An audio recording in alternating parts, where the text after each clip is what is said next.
You are watching Comic Life, and I am your host, Comedian Monique Latise. And I have a special guest on the show today. And before I bring him in, Comic Life is where we talk about everything comedy, the good, the bad, and the ugly.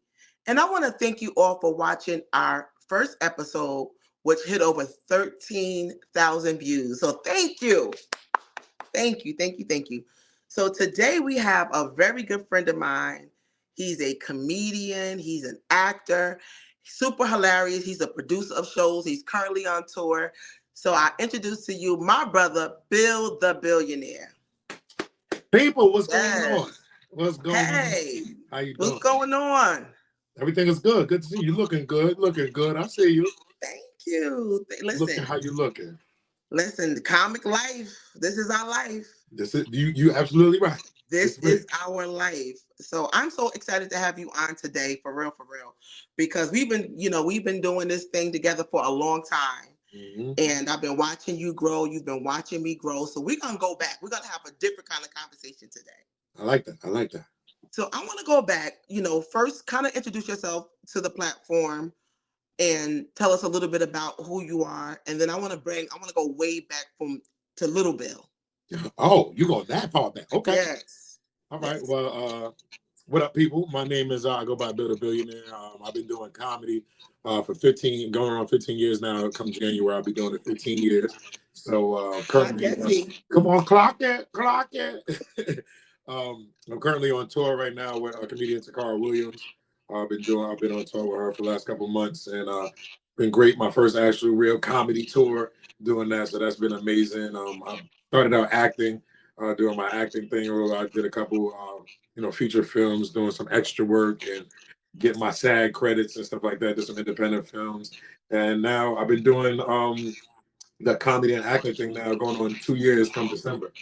So, So your most recent movie, tell them about that, Liquor Run. yeah, we did Liquor Run. Shout out to Liquor Run. We did Liquor Run. It was featuring Swift Star, a lot of Jersey comedians. Shout out to all the Jersey comedians, Rashawn Reese, CJ Cracks, Big Mama Badass. Um, Everybody was in there. Natasha Face. We had a great show out there. Hassan Oliver was on there, and I played the pastor. Played the pastor, the saved-ish pastor. It worked, with my whole comedy thing. Me being the saved-ish comedian, because I started doing comedy and then I got into this whole clean comedy thing. Wait, hold on. Don't go there yet. Don't go there. Okay, Back my up, bad, back my up, bad, back up. my bad. Don't go there. Okay, I want to go back to Little Bill. let's talk about it. Let's go ahead. What So little bit you want to talk?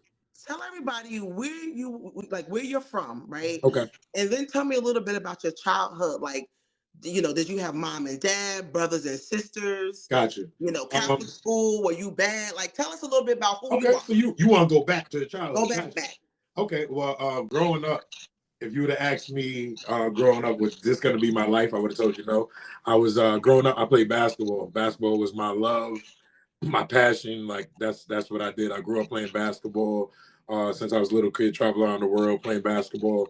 Um, Had my mom and dad. I grew up with my mother and father in Teaneck, New Jersey, back and forth from New York and New Jersey. I have a younger sister, but I played basketball. I played basketball, traveling around, played for the top AAU teams. Ended up playing in high school, and then my high school senior year, I ended up getting meningitis. So I had to. I was in the hospital for like three months. Had to learn how to walk again. Like pretty much, they told my parents like you might have to start preparing because we don't know if he's gonna make it, Right. doing that thing. So like I felt like, God kept me here for a reason. So I played my freshman year in college and then tried to redshirt after it, and it was like the passion wasn't there. Like I used to 6 o'clock in the morning before 5 o'clock in the morning before school. I was in the gym working out, playing ball. Like this was my passion. So it's crazy now. The way I looked at basketball and the hard work I put into that is now what I put into my comedy and acting, type of thing, because it's kind of, want to get to that next level. So, Right. grew up playing sports. Um, I won't say I grew up in the church. Like my family, especially on my mom's side, is a whole bunch of like pastors and stuff on that side. But I actually grew up Catholic, So me and my dad was Catholic. My mom and my sister was like Baptist. Was So it like a fun household? Like, did you guys do a lot of laughing? Was it music? oh, Like, like the household was definitely fun. And like I remember one thing that comes to mind now that connects to now is every Sunday we had family dinners. Like my cousins would come over, we would trace houses, and then after we was done dinner, I would set up like a show. Like we would do a show. I'll get my cousins like, I yo, did the same thing. what? Yeah. I was like, yo, we and my thing is shout out to Boys to Men. That was my group, you know. So we used to get ahead and put on the show. I'm having rehearsals. We singing Boys to Men, putting on shows in front of the whole family. I need out anybody else that was there. I was getting my cousins, my sisters, and all that to come together and put that together. So that was like fun, always like entertaining. I was always ready to entertain. So would you say like your background kind of shaped you in to like how did it shape you to become the comedian that you are today? I mean, well, somebody like my mother, she owns a dancing school, so I was around like big shows. My mom does a recital. She owns a dancing school now after 32 years, and growing up with that, seeing the stage and seeing different shows and being around that, I was always around those type of things. So it was something that I looked at, and it's something that I never said anything about acting because I was acting first. It wasn't comedy. Until after basketball, I told my mom like for my birthday, I wanted her to send me to Florida for this like big showcase. It was like for actors, models, and all that kind of stuff. And that's all I wanted for my birthday. I was like, so I want to try this acting thing. And I looked at Jamie Foxx. And I felt like, Jamie Foxx, he acts, he be singing, and he funny. Like I think I can do that. I would love to have my own Jamie Foxx show. When did it become a thing for you? When did you say, I can do this. I can make a living doing this. Well, a living wise, I mean, like I said, I was doing when in college, it was my freshman year of college. This guy put me onto the whole showcase, and I went and did my whole modeling and acting and did all that kind of stuff. And I had an agent at the time that I got from this showcase, and that's when I started to. When it really hit is when I was at Delaware State University and I had an acting class. And I went my acting class, had to do a monologue, got an A on the monologue. And I went to my agent and I had my acting class. And she said, let me see the monologue. And I did it. She said, your teacher's horrible. I said, what? Wow. Like, I was like, I thought I killed it. Right. But then she really started asking me questions like, who's this character? Asking like the backstories, and there's no wrong answer. And when she started asking me all that and giving me all these things, and I'm making these things up, she said, do the monologue now.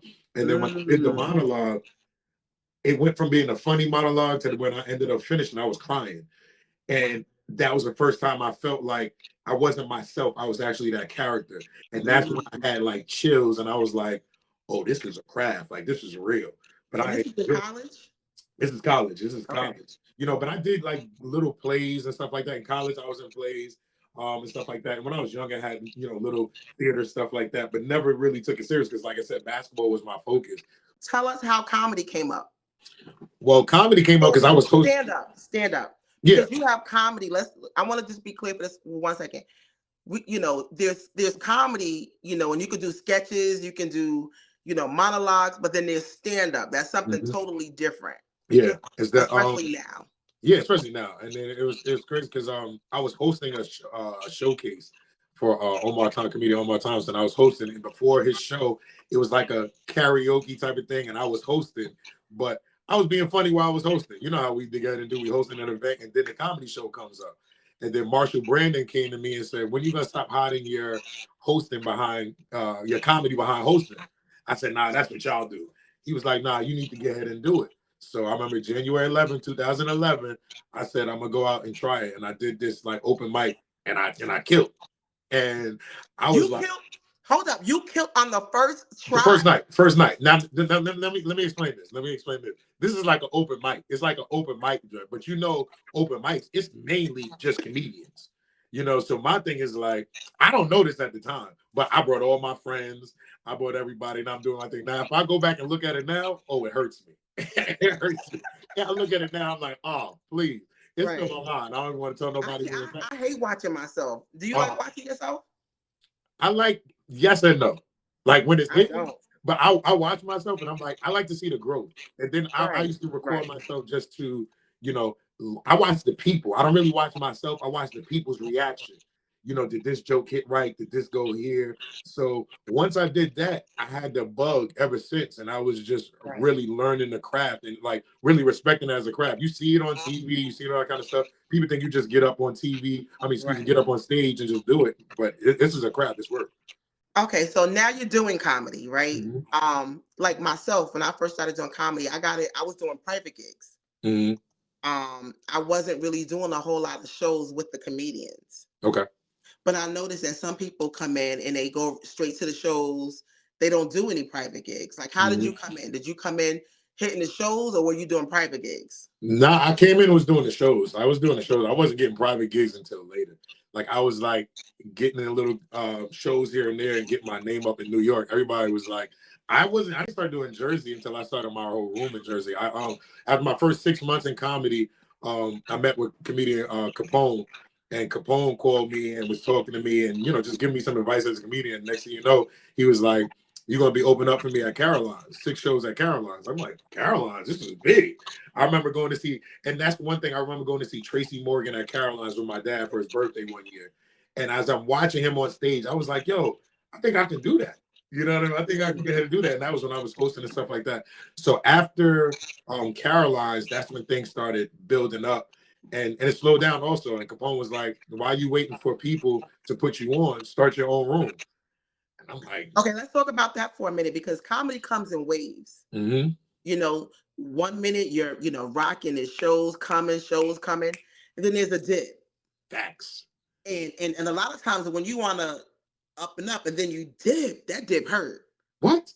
That and it was crazy. And then the dip for me that really bothered me was because, like I said, I was 6 months in the game, and Capone got me, comedian Top Flight from Philly, comedian Burpee from North Carolina, and Derek Keener from Texas. Nobody else was from out here. So at the time, they like Bill on Caroline's. He only been doing this 6 months. Why? There's all these other people. So people out here in New York wasn't booking me no more. And I'm like, yo, what I do? I ain't do nothing now. It was like it was kind of like I'm not gonna say it was a hate, but it was like, yo, we ain't putting this dude on. So I had to get ahead and create my own avenue, and I did that in Jersey. And I was bringing people on, putting people on, but at the same time, 6 months, I was still learning. I was raw. Right. So let me ask you this. How did you handle that period and still be positive?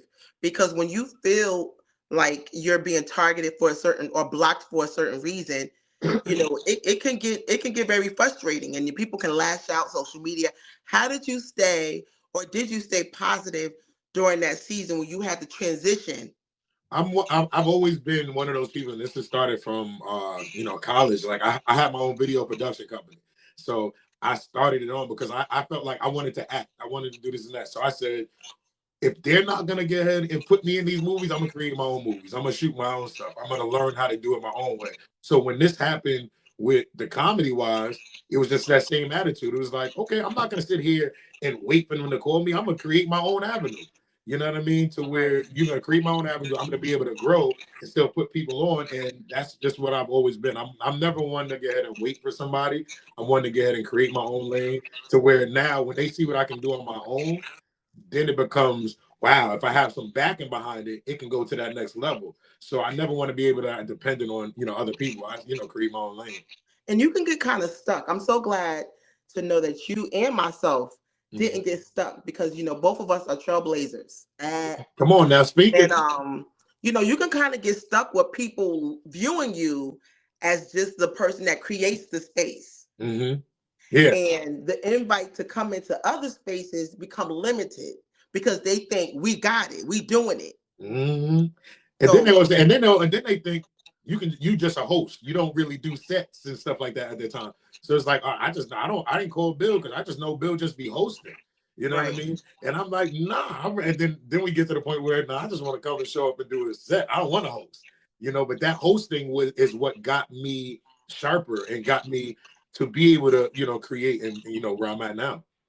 So I ask myself this every morning. I say to myself, you know, is comedy pouring into you? Because I never want to do something where I feel like I'm obligated. People expect certain things from me. I ask myself all the time, Monique, is comedy pouring into you? Hmm. What are you getting out of comedy? So I want to ask you the same thing. When you wake up and you think about, everything that you've accomplished in entertainment, do you feel like comedy has fed you the best that it could? Do you feel like I'm good? I love what comedy is doing for me on the inside. Oh yeah, comedy. Comedy right now, especially right now in the season that I'm in, is keeping me going. You know, Mm. it's reminding me that I'm walking in my purpose.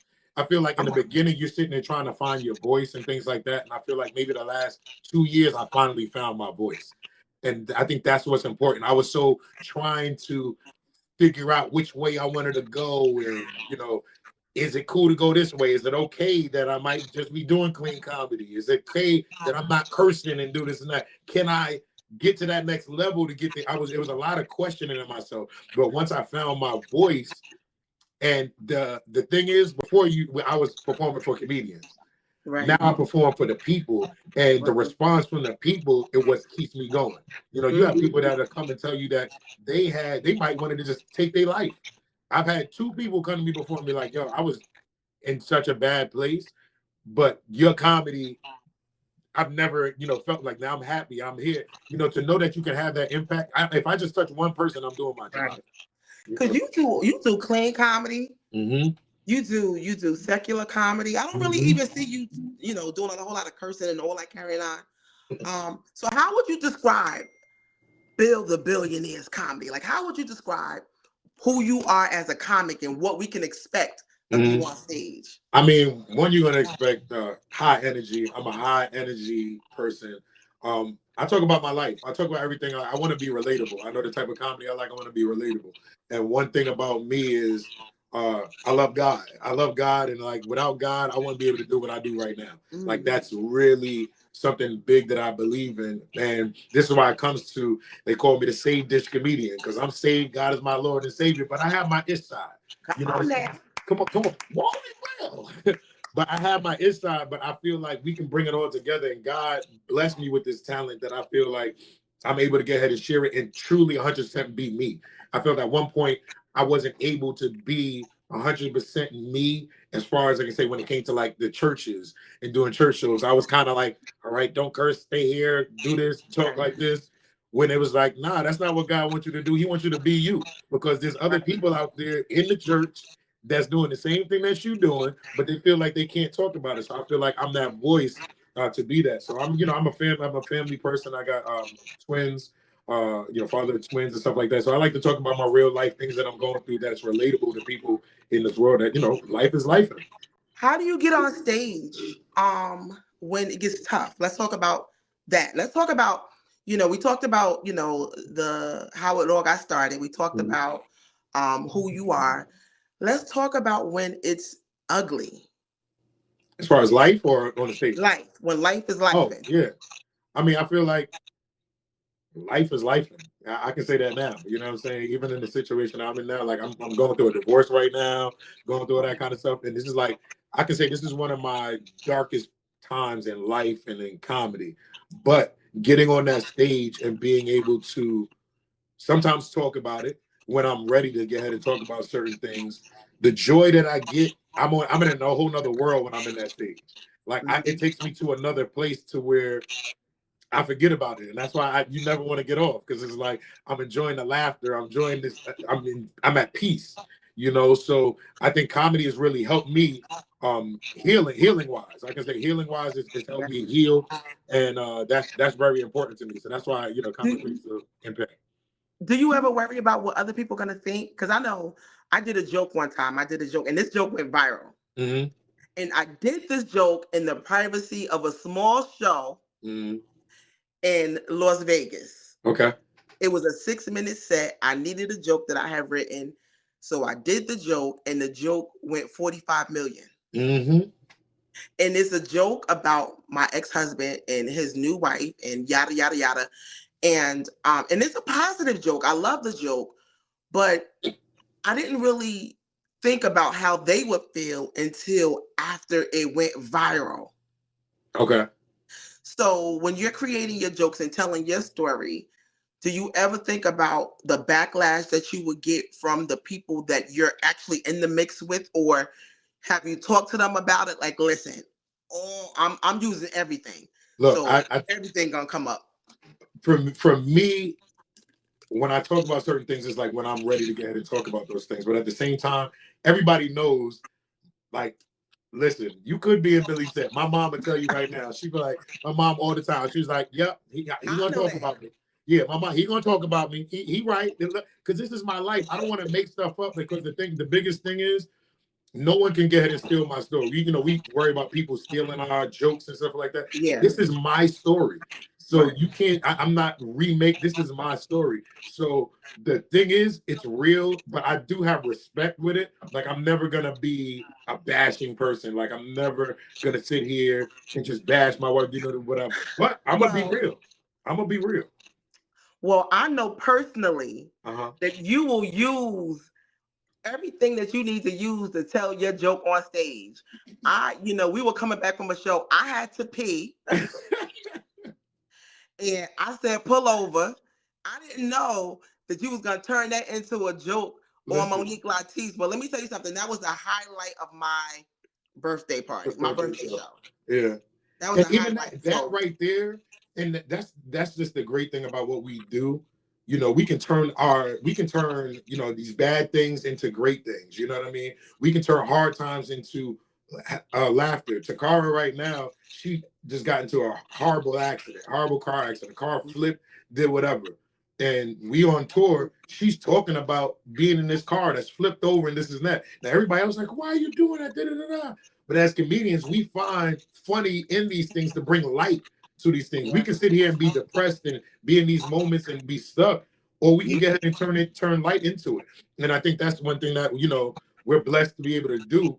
And even like moments like we had, that it was funny. It was there, and it's just Listen, for the club.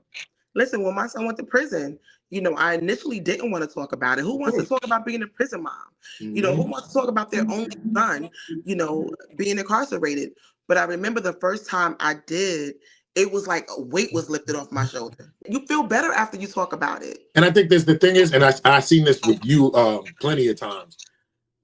People need to hear our story. We sit here and Yes, try to keep our story to ourselves like we're the only ones going through it. And yes, there are other people that are going through it. And once you get ahead and release it, you don't know how many people that you're helping by just talking about it. So that's another thing for me is like, I'm not going to sit here and hide from it. I'm going to talk about it because there's somebody else that can see you and be a prison mom and be like, something, she made it. She was able to get ahead and get through and push through to do that kind of stuff. So I think about those things when it comes to our real life situations that I feel like there's times that we need to talk about it because we're not only helping ourselves, we're helping the people out there in that crowd.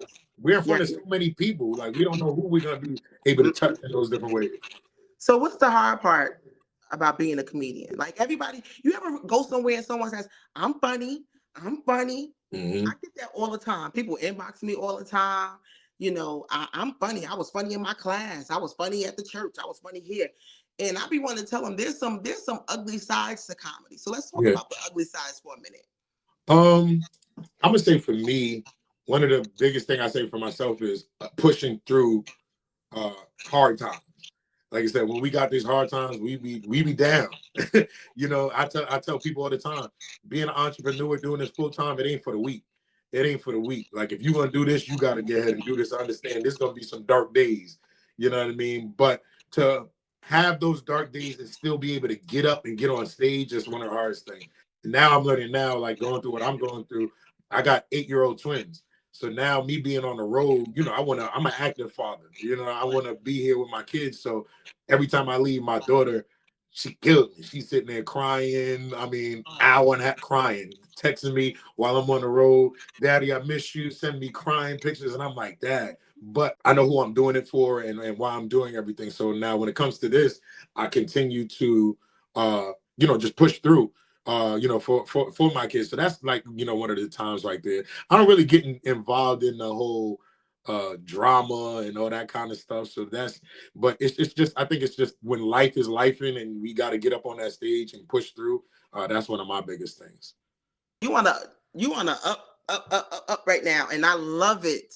Thank you. Thank you. Um, so I want to talk a little bit about not giving up, right? Mhm. And what that looks like for us, because a lot of people see us grinding and they don't realize, like, behind the scenes we're crying, we're sad. It's almost like I know for me this time that it's been like a broken heart, right? And I it's know how only you be. I because know how you be. And it's only because we love what we love. We love, this is something that we can't even control, right? Um, so for you, how do you handle those times when you're feeling disappointed and you feeling discouraged? Because Honestly, you're my motivator.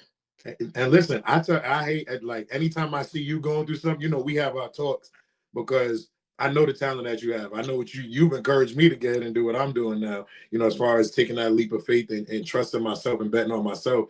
But honestly, the only thing that gets me through is my faith is stronger than me.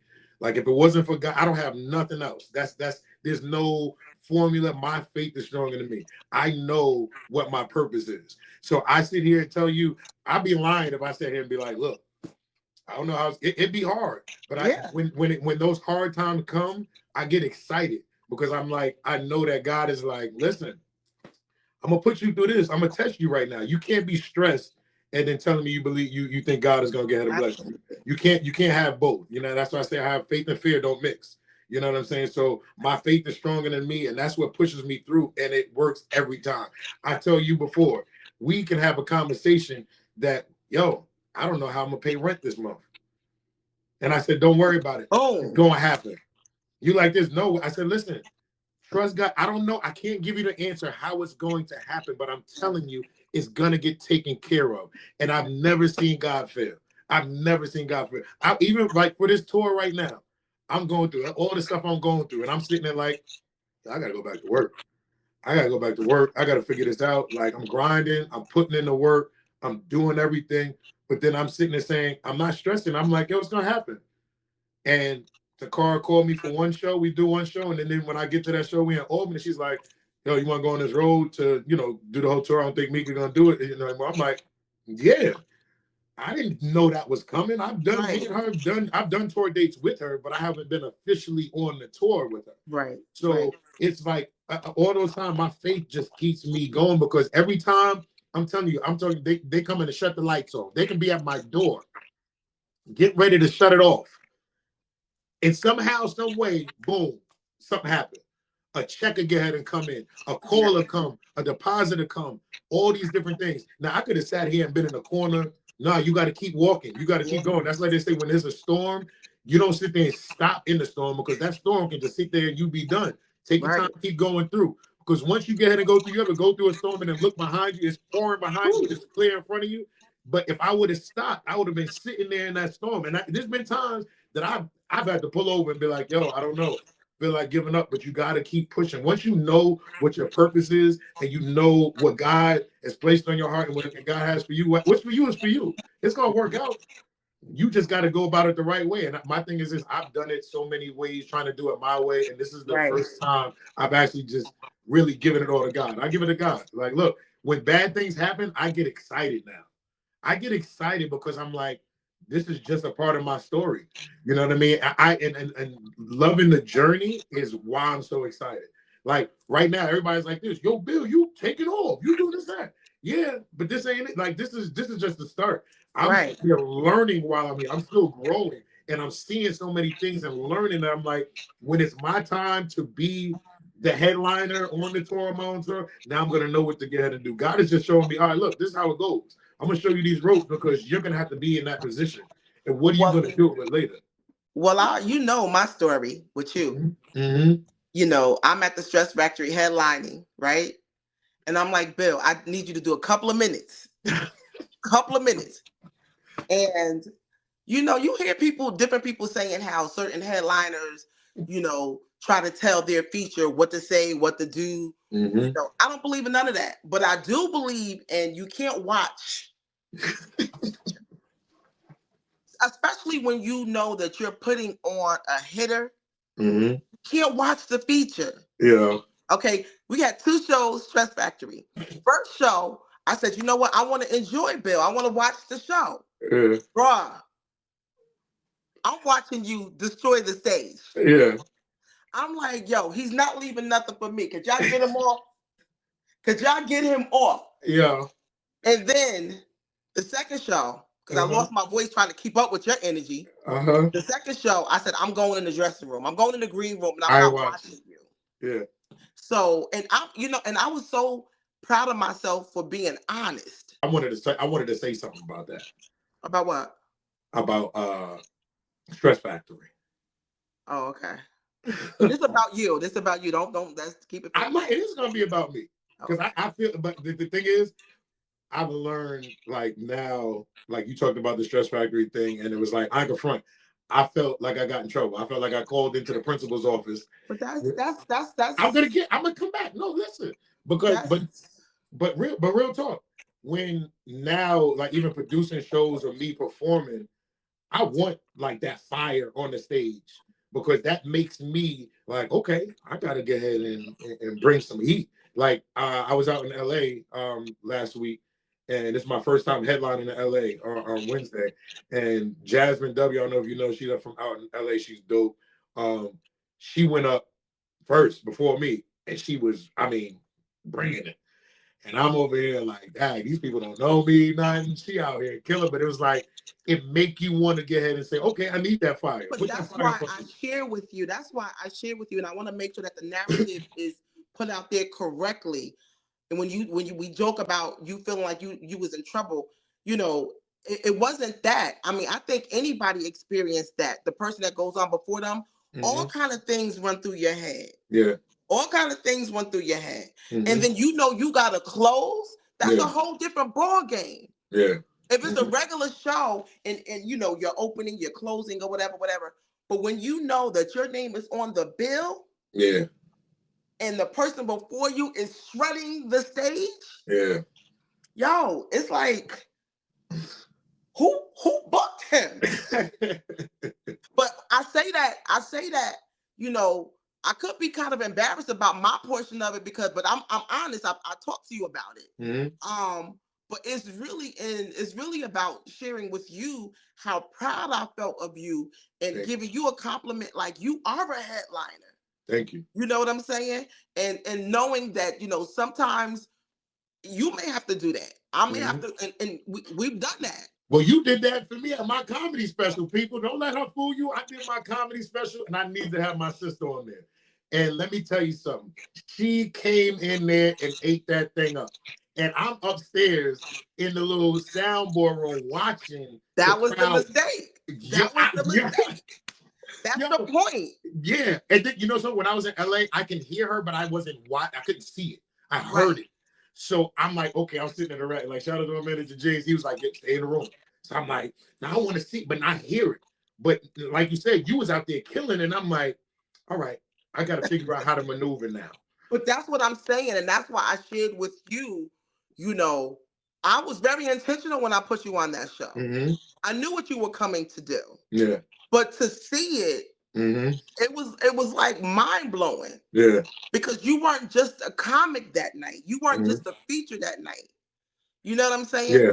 So when and I tell everybody this, we're all entitled, right, to feel the way they feel. What makes it bad is how you carry it out, right? Mm-hmm. So I've been told, hey, no one's gonna ever let you open up for them because you're too strong, which is nonsense.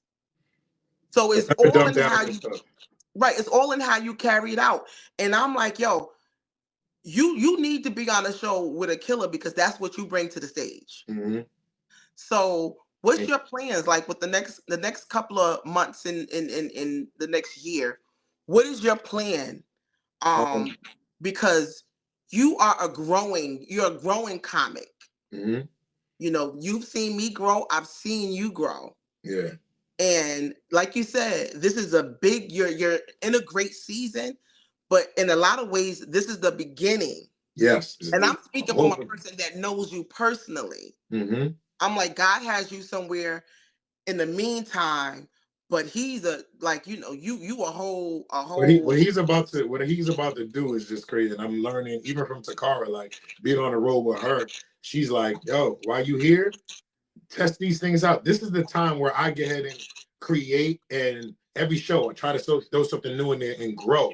You know what I mean? mm, Because while I'm on this road, I want to get ahead and grow because now I want to have my next special that I get ahead right. So how do you and write your jokes? Let's talk about that really quick. What's your joke writing process?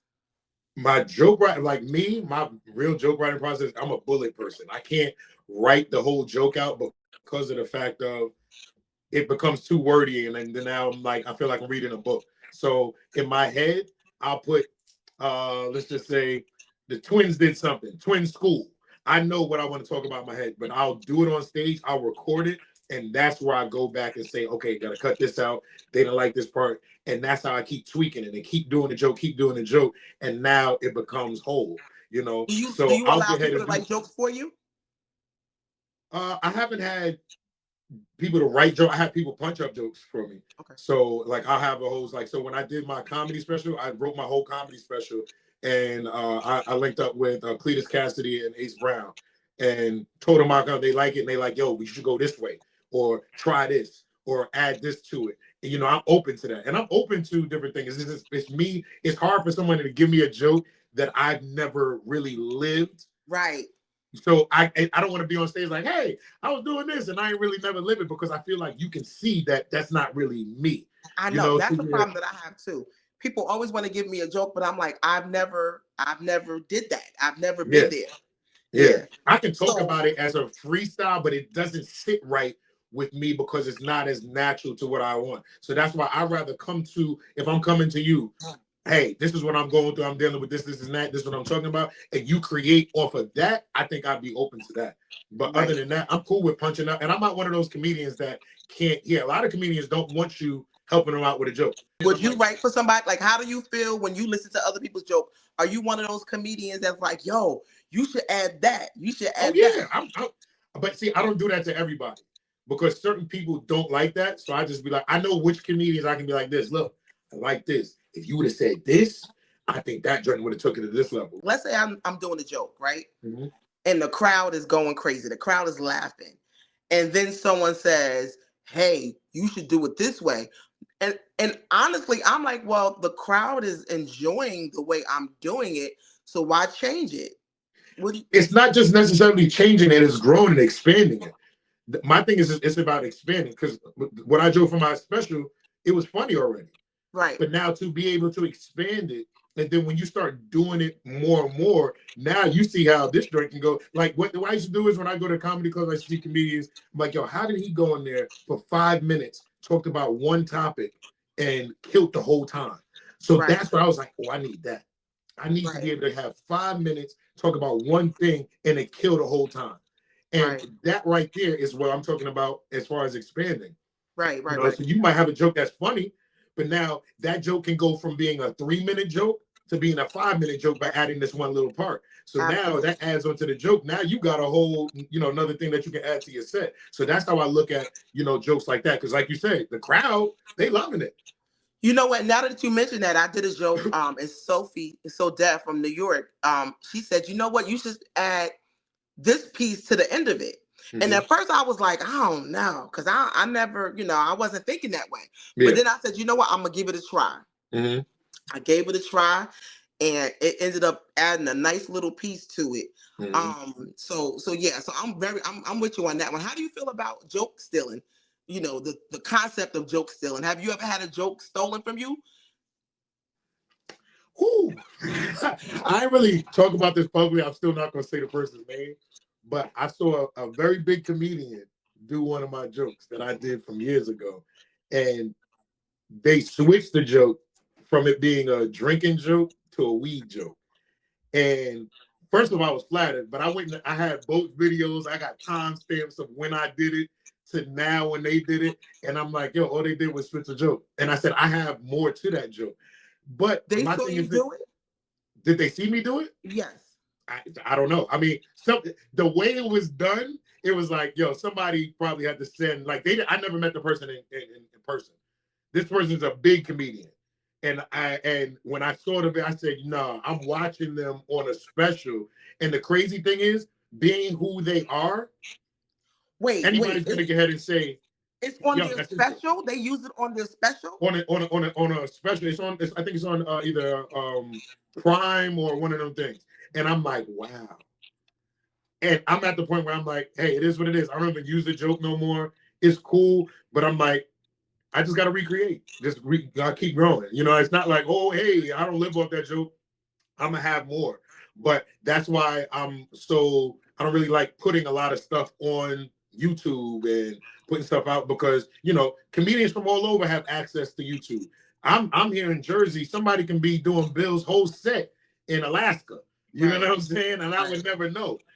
So it's things like that. But this is why we have to continue to create. This is why I talk about a lot of my life and my real personal life story, because you can't take my story. Someone go, oh, that's my joke. No, this is my real story. So I don't Right. care what you say, because we all go through life and we have similarities.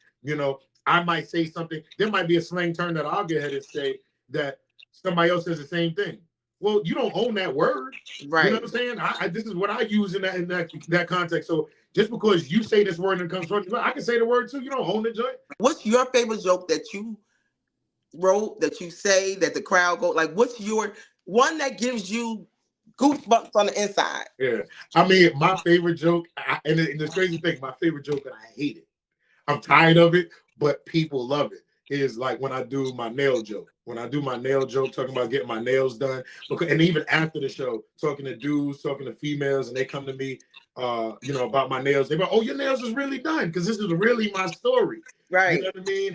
And to be able to have one of those is like, nah, I know. And then like even with in the churches, when I talk about, and now my new favorite joke is really talking about the whole smoking the Lord's flower at the church. That one, it was like real risky, but the way I set it up and the way the joke has grown, like I did it on Right. my comedy special, and I wish I could erase it on my comedy special and do the Right. joke now for what Yeah. it was. That was 2 years ago. So now Right. 2 years ago to the joke now, the joke is polished.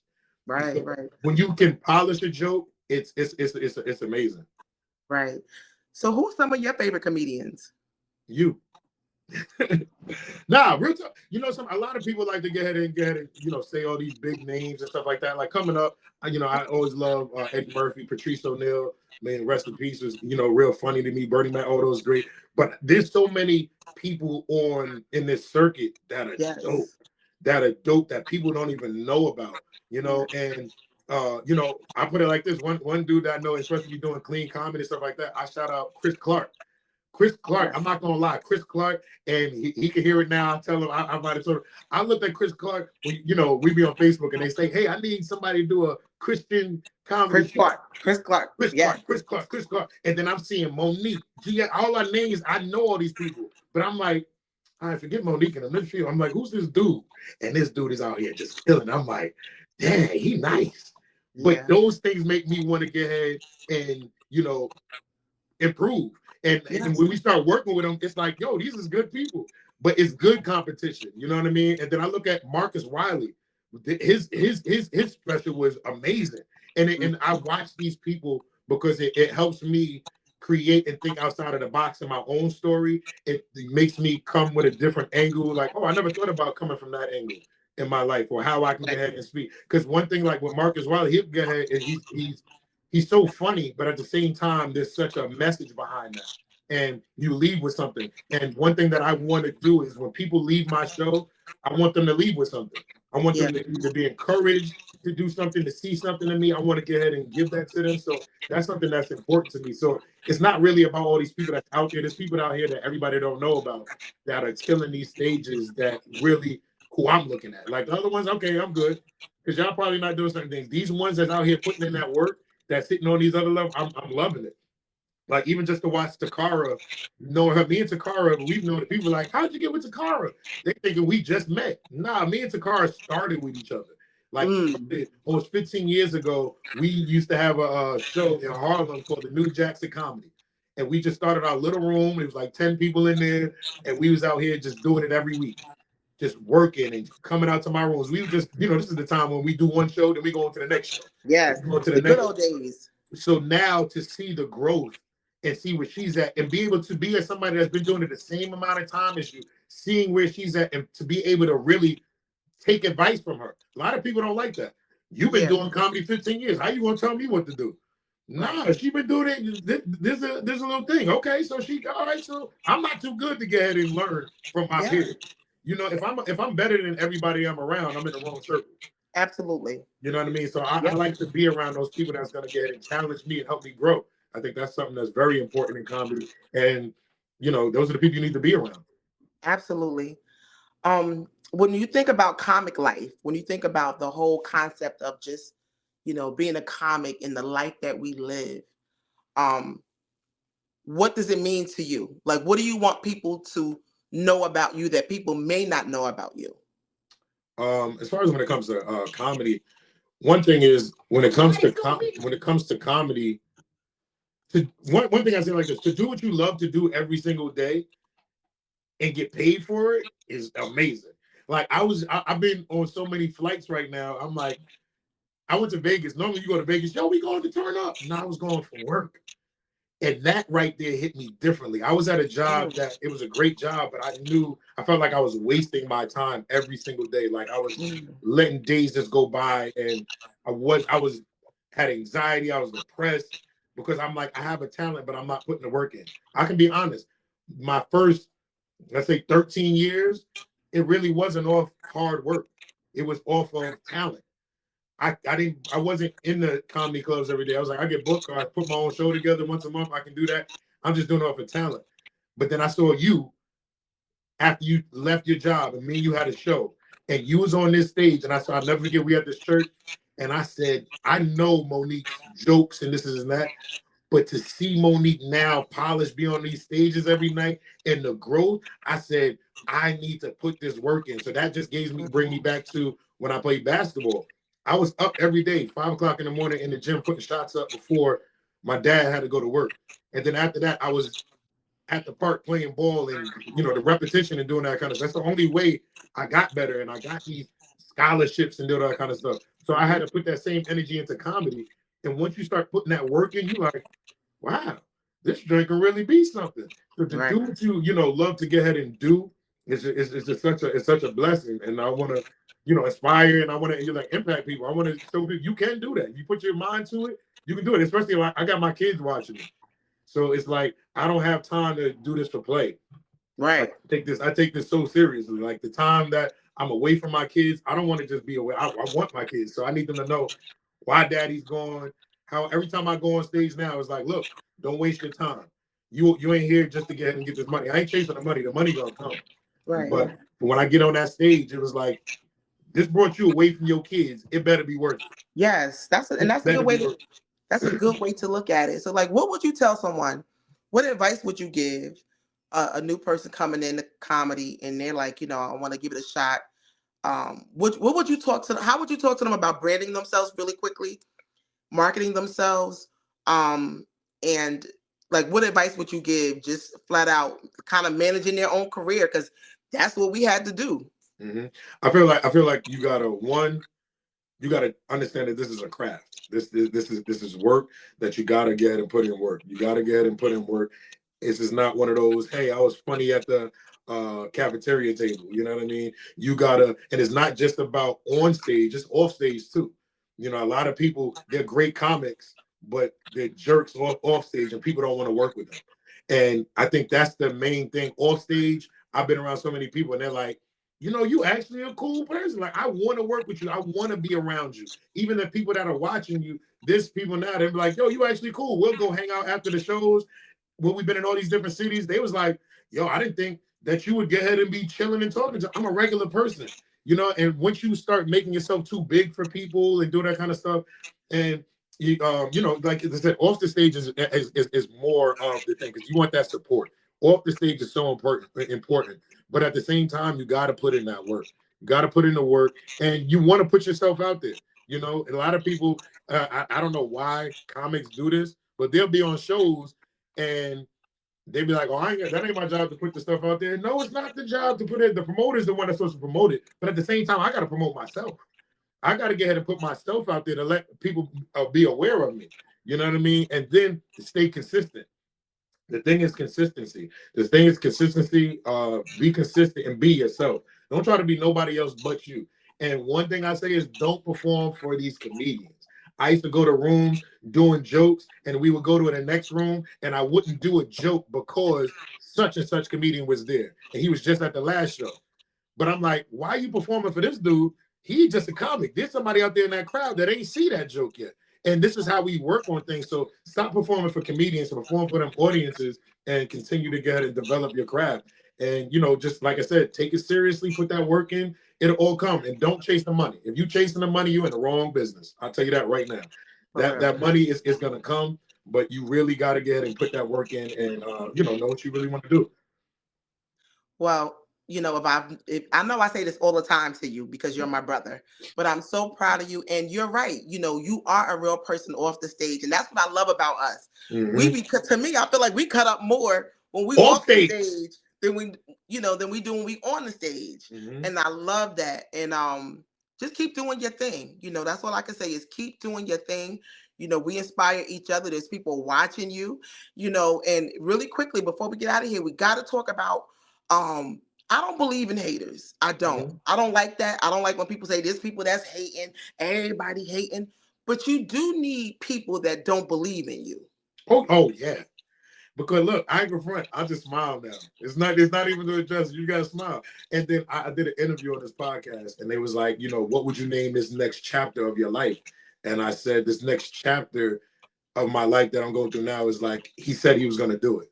Everything I said I was gonna touch, everything I said I was gonna get ahead and do. I don't care the no's that I got, the doors that's closed in my face, what's happening in my life.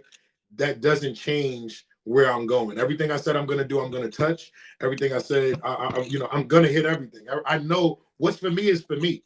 It's on God's time, and I'm patient, and I'm just gonna keep with my head down and keep. I don't got time to hate on nobody. There's enough room for all of us to get ahead and eat. But at the same time, it's like when they come back around, the ones that doubted, the ones that didn't know or weren't sure, they're gonna look back and be like, "Dang." But that's part of the process. That's what I want to drive. The journey. That you need a few different people on the team. Oh yeah. You need some people that believe in you. You need some people. There's people that's gonna show up and they don't even care how much you've been grinding. Mm-hmm. That has nothing to do with them. They see what they like and they putting you on. Period. Mm-hmm. Yep. Then you have people that know what you've been doing, and it's time. Mm-hmm. But it's always that one person, and it's in this 9 times out of 10, there's always someone that's real close to you in your area that says, I don't believe it's gonna happen. I don't believe it's gonna happen. But those are the people that you got to know how to get ahead and move. Like I have people that I had around comedy wise that just a part of the team. Like you said, speak on the team. If it wasn't for my team, I'd be going crazy right now. I'd be 100. Like I can't do this by myself, and I had to learn that everybody's got to play a position. Everybody's got to play a position, and once you go ahead and learn, everybody learns their position. It works smooth, and it's not always easy in the beginning. It's not. You know what I mean? And there's gonna be times like I do my own editing. I used to do my own shooting. I used to do this, book my own gigs. You have to do all that. But I like the fact that I learned every position, so I can sit here and say, hey, I did this. I had to get ahead and do this. So now I can just sit back and be the comedian where now I got people in place that can get ahead and do certain things. And then one other thing I'll get to say to somebody and say is invest in yourself. Stop waiting for people to give you opportunities. Create your own opportunities. Yes. You know what I'm saying? Stop waiting for people to create your own. If I would have waited, I wouldn't have a comedy special out right now. If you would have waited, you wouldn't have done your comedy tour. You know what I'm saying? We don't have time to sit here and wait because it's not going to just come to us. We got to go out there because now you start your own comedy tour. What they going to do? Monique did what? That was by herself? That wasn't with no radio promotion. That wasn't with money investment. That was your hard work that you invested in yourself. And once you invest in yourself, now you selling out gigs that you was like, we question ourselves. We are our own critics. Yes. We keep us away from our own dreams at times. Who said we can't be independent and just pop off on our own? So invest in yourself. Like everybody want to get the money and put it into this, buying this, and that. Man, I don't care. Give me a black t-shirt and some jeans. I'm gonna be all right. I don't need the chain or it's gonna come because I gotta flip this money now. I gotta put it here. I'm investing in myself. Because later on, it's all gonna pay off. And then now we're gonna sit here and be like, dang, I'm happy I did that. I ain't have to wait for nobody. And now I'm coming in with some leverage to say, look, I can do this by myself. So what's gonna be the difference of me doing it by myself and doing it with you? Because if all you saying is you doing the same thing, I can do that on my own. So you really have to show me how it's gonna get ahead and make a difference. Because if not, I can do this on my own. With me and my team. So investing in yourself is very important. I mean, that goes into your craft. That's when it's acting classes, things like that. If you really want to do it, it takes work. What if they don't have a team? What if what if people don't like? I feel like with certain people, they have people that they may have went to college with, friends. A lot of comedians, a lot of them are loners, natural loners. So what would you say, like, if a person? I would say somebody told me 2 years ago, you got to trust somebody. I've been telling you that forever. I told people all the You time. gotta trust Monique, I was sitting somebody. with Monique. Monique used to be like this. No, I'm good. I don't know. She used to be a little stiff. And I'm like, look, and I love that's my sister. I love her to death. So proud of. But she was just so. I gotta be this, and you have to be protective because there's so many people that will take Well, you advantage got to of certain remember, things. people come from different backgrounds. Yeah. I'm an only child. You were raised with a sibling. You know what I'm saying? Like, just different. I went through a situation with my son that put me in a very protective mindset. So there's different situations that causes us. And like I said, when I got into comedy, when you're just doing private gigs, you don't really get a chance to commingle with other comedians like you do when you're doing shows. Yeah. That's why I love to do shows now, because you get to see other comedians, you get to chat with them, you get to network differently. I was gonna say networking is very important. A lot of Yes. people, comics, used to get and come to shows, don't talk to no other comedians, do the show and get out. Right. And the thing is, networking opens up different doors. And then I'll tell you this: it don't matter. I've met comedians that I'm way funnier than. But guess what? They're in this craft for years and they have the connects to do whatever. But you being too good because this person, oh, they ain't like me. You don't know this person got to connect to everybody that you need. But by you being too big for somebody or not networking and talking and getting to know people, that almost blocked your blessing. You know what I mean? So I think the networking piece is very important. And like you said, you got to trust It's certain people. major. And It's it's major. building. You got to build. My thing is building relationships. You know what I'm saying? Building relationships. And I'm big on energy when it comes to meeting people. I can feel the people I need to be around. That's that Gemini in you. Come on, that's man. that Gemini. I can feel. I'm big on energy. If I don't feel your energy, I can get ahead and be your man. Hey, okay, nice to meet you. You have a good one. I know I'm not gonna get ahead and do this. You can call me, but I just know I'm not gonna open up to you. There's only a few comedians that I'm close with. Once I start talking to you about my outside life, outside of comedy, and I bring you in, there's only a few people. Everybody like, oh, I know Bill. Now you know comedian Bill the Billionaire. But now, do you know my real life? Do you know what I'm reading? Do I talk to you on that level? Because there's only a small few that I can really relate to like that. So it's building those relationships and trusting the journey and what's going to happen. And I remember the first time that I saw you as something other than a comedy coworker. You had a birthday party years ago. It was a birthday. It was a karaoke thing. Okay. And I said, you know what? I want to go and celebrate his birthday with him. And I think that was the connecting point for you and I. And it taught me something that night, that sometimes you gotta, sometimes it's not always about the show. Yeah. And people putting you on. I feel like as comics, we're always looking for people to put us on. Sometimes it's about just connecting with people and how we can benefit each other and grow together. So I'm still thankful for that night that I came out and celebrated your birthday. And when we're able to chill outside, like you said, me and Monique, I don't know if y'all know, that's my date partner. We going out for wings, okay? We go out and have some wings, and I mean, it'd be the greatest thing because it's not just about comedy. We talk about life. We can sit there and almost cry, tears. laugh. I was like saying, I was going through some. I'm out here just talking. Monique, I need to go out. And when you have those people, because one, we need to. Everybody doesn't understand our life. We have people that we're grinding out here chasing something. We have a dream that a lot of people can't understand our dream. You understand my dream. So when I'm going through things, a lot of these times we feel alone. So to have a person like yourself or other comedians that I talk to that I can get ahead and call and be like, yo, this is what I'm going through with.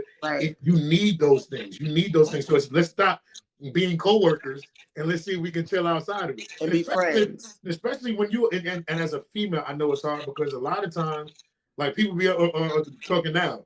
You ain't trying to get with Takara? Not at all.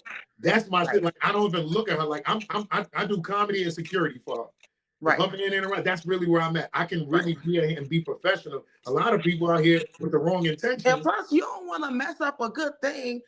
Thinking with the flash can get you in trouble. I'm good. The flash will leave you on the sideline somewhere looking crazy. Listen, I'm good. Listen, we could sit here and we could talk for days because that's who we are. Mm-hmm. But I want to wrap this up. I want you to, let people know where they can find you. If you have a website, you have any shows coming up, Yeah. tell us where they can find tickets. Give us Sakara's name, her website, Yeah. and give us your social handles. People, y'all can get and follow me on Instagram at Billionaire Comedy 06, or you can go to billionairecomedy.com. I'm on tour with Carl Williams right now. Next up is Greensboro. We're in Greensboro, North Carolina. Then we're going to Arlington, Texas. We're booked down until June. So you can go to my link in my bio. All the shows are there. We got some shows that are going to be added. I'm doing some local shows in Jersey when I can get some things going. But it's been a blessing, and I appreciate the support. So like I said, just go on all my shows. Everything's Billionaire Comedy. And you can see it there. And please keep up with me because I got some things going. I got a movie that I'm writing right now, trying to finish up that we're going to be doing. So it's got a lot of things up and coming. So stay tuned because we working. We working.